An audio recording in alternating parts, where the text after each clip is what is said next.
Hello दोस्तों, सुनो कहानी चैनल में आपका स्वागत है। आज मैं आपको गंगा दशहरा की कथा सुनाऊंगी। कथा शुरू करने से पहले अगर आपने अभी तक मेरा चैनल सब्सक्राइब नहीं किया है तो मेरे चैनल को सब्सक्राइब कर लीजिए, साथ में बेल आइकन को प्रेस कर लीजिए ताकि जब भी मैं वीडियो अपलोड करूं तो उसका नोटिफिकेशन आप तक पहुंच जाए। माँ गंगा सभी के पापों को माफ़ करके जग का भार अपने ऊपर ले लेती है, ऐसा माना जाता है। हम सदियों से सुनते आ रहे हैं, लेकिन क्या आप जानते हैं कि माँ गंगा का जन्म धरती पर कब और कैसे हुआ था? शास्त्रों के अनुसार माना गया है कि महाराजा भगीरथ ने अपने पूर्वजों का उद्धार करने के लिए कठोर तप किया था और धरती के पाप कम करने के लिए माँ गंगा को धरती पर लेकर आए थे। माँ गंगा के जन्म की कथा बहुत ही प्रसिद्ध और पावन है। इसे सुनने से भी माँ गंगा का आशीर्वाद भक्तों पर बना रहता है। एक बार महाराजा सगर ने व्यापक यज्ञ किया।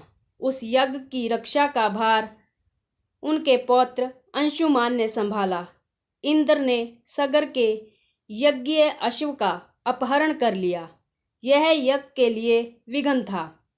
परिणाम स्वरूप अंशुमान ने सगर की 60,000 प्रजा लेकर अश्व को खोजना शुरू कर दिया।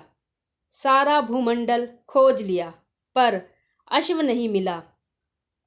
फिर अश्व को पाताल लोक में खोजने के लिए पृथ्वी को खोदा गया।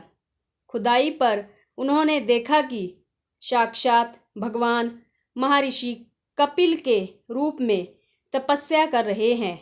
उन्हीं के पास महाराजा सगर का अश्व घास चर रहा है। प्रजा उन्हें देखकर चोर चोर चिल्लाने लगी और इस तरह महर्षि कपिल की समाधि टूट गई। महर्षि ने अपने आग्नेय नेत्र खोले और सारी प्रजा भस्म हो गई। इन मृत लोगों के उद्धार के लिए ही महाराजा दिलीप के पुत्र भगीरथ ने कठोर तप किया था। भगीरथ के तप से प्रसन्न होकर ब्रह्मा ने उनसे वर मांगने को कहा, तो भगीरथ ने गंगा की मांग की। इस पर ब्रह्मा ने कहा, राजन, तुम गंगा का पृथ्वी पर अवतरण तो चाहते हो, परंतु क्या तुमने पृथ्वी से पूछा है कि वह गंगा के भार तथा वेग को संभाल पाएगी? मेरा विचार है कि गंगा के वेग को संभालने की शक्ति केवल भगवान शंकर में है। इसलिए उचित यह होगा कि गंगा का भार एवं वेग संभालने के लिए भगवान शिव का अनुग्रह प्राप्त कर लिया जाए। महाराजा भगीरथ ने वैसे ही किया। उनकी कठोर तपस्या से प्रसन्न होकर ब्रह्मा जी ने गंगा की धारा को अपने कमंडल से छोड़ा। तब भगवान शिव ने गंगा की धारा को अपनी जटाओं में समेटकर जटाएं बांध ली।